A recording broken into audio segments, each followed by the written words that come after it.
কোন প্রাপ্ত বয়স্ক মেয়ে স্টেজে উঠে লাউড স্পিকারে গজল বা বয়ান করতে পারবে কি? কেউ যদি বলে যে শিক্ষা প্রচারের জন্য এক মেয়ের দিকে দেখে অন্যরাও এগিয়ে আসবে, তাই আমরা মেয়েদের অনুমতি দিই, এক্ষেত্রে কি জায়েজ হবে? অর্থাৎ কিছু ব্যক্তি যুক্তি লাগাচ্ছে যে মেয়েদেরকে যদি স্টেজে উঠানো যায় বক্তৃতা করে ওয়াজ করে, তো মেয়েকে দেখে আরো অনেক লোক চলে আসবে, ছেলেকে দেখে কম আসবে, তাই বেশি লোককে শোনানোর জন্য আমরা এই আপনার মেয়েদের দ্বারা লাউড স্পিকারে স্টেজে ওপেন প্লেসে আমরা পাবলিক প্লেসে মহিলাদেরকে দিয়ে গোসল এবং বক্তৃতা করাই।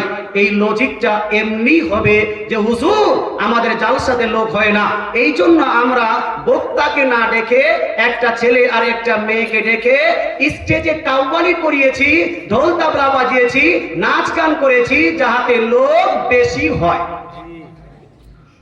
এই যুক্তিটা যেমন নিষিদ্ধ, এই যুক্তিটা যেমন একজন বেকুব মানুষের কথা, তদ্রূপ মেয়েদেরকে মানুষ করানোর জন্য স্টেজে তোলা এটাও হলো নাজায়েজ এবং ভুল কথা। এই কথা সাপোর্ট করা যাবে না।